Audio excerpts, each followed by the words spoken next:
Good morning. This is Scott from Scott Shot Media. Today is Friday, November the 13th, and this is what is happening on the mountain. Yes, I said it. Friday the 13th. Not only a special day for 2020, but a special day for me. Happy anniversary to my wonderful wife, Renee. Cheap shout out there. Thank you for letting me do that. She doesn't watch these, so it was probably for no good reason at all. Let's get right into it, starting with 3 Caltrans projects affecting your commute today. No other major incidents to report. No Caltrans projects scheduled over the weekend. There's no hazardous weather in our immediate forecast. There might be some winds picking up. Nothing damaging, nothing to really be too concerned about. There is a wind advisory west of us in LA County, but it shouldn't be affecting us. That's in effect for today and tomorrow. No major fires reported on the mountain today. 2 crimes were reported since yesterday. 1 Southern California Edison maintenance outage reported so far today, and a big jump in our COVID-19 cases. 18 new cases reported on the mountain. So that's a brief update. If you have a few minutes to stick around, let's get into some details, starting with our traffic, the ongoing emergency repairs going on due to the El Dorado fire on State Route 38. We'll have you down to 1 lane at times between Old Mill Creek Road and Jenks Lake. So watch out for that. Slow for the cone zone. If your commute takes you down to the 38 or up to 38 today, give yourself a little extra time.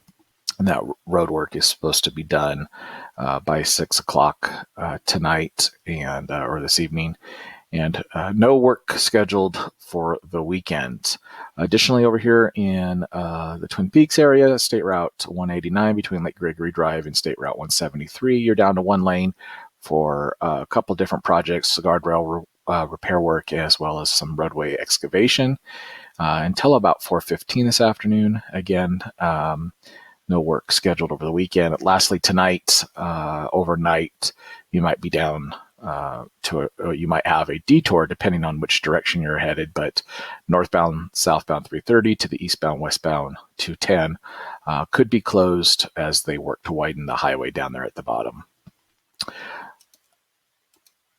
Weather is going to look great this weekend. No hazardous weather forecasted. Mostly sunny skies for the foreseeable future. Little bit of a warm up, a couple of degrees each day through, I believe, Tuesday, and then after that we should have a cool down, and by next weekend it should be very chilly, but no rain, no snow in our foreseeable future.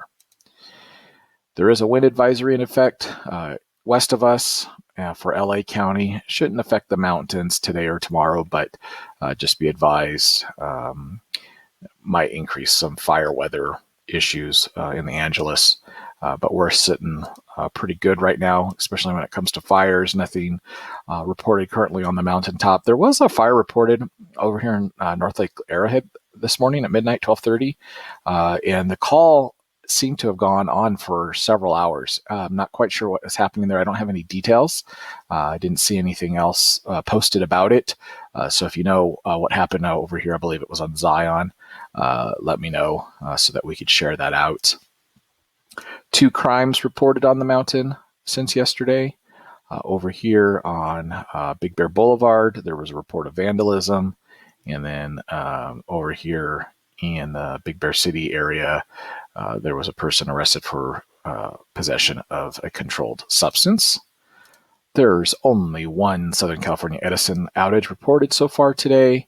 It's a little early. That's not to say there won't be more, but right now we're aware of 18 customers in Lake Arrowhead that are without power due to a power pole upgrade, and that should last until about 3 o'clock today. And lastly, a big jump in our COVID-19 cases on the mountain since yesterday. That is 5 new cases in Big Bear City, 5 new cases in Big Bear Lake, 1 new case in Blue Jay, 5 new cases in Crestline, 1 new case in Lake Arrowhead, and 1 new case in Twin Peaks, bringing our total to 526. We did have one additional death reported this week. That was in Sugarloaf, bringing our total to 6. You can see many of our communities with our risk tier, which is a 7-day average ending 7 days ago, that much of the mountain communities are under widespread risk. That's more than 7 cases per 100,000. Of course, we don't have 100,000 people on the mountain, so that's just a scale. Widespread risk.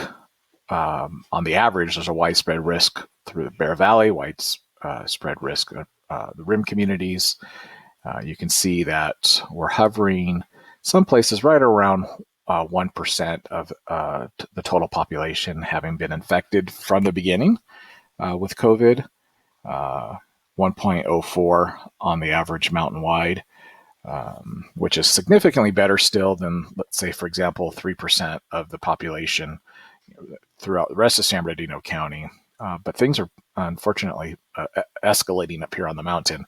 We are currently at 36 positive cases for every 100,000 people tested.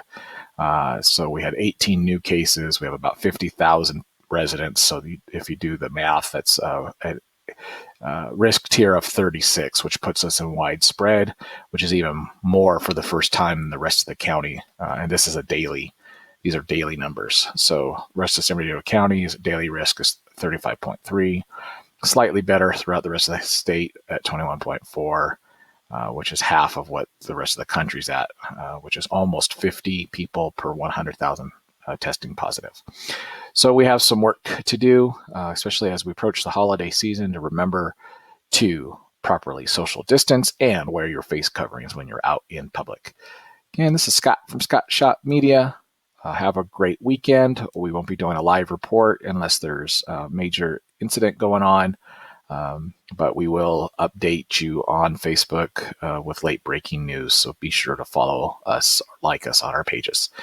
Have a wonderful day.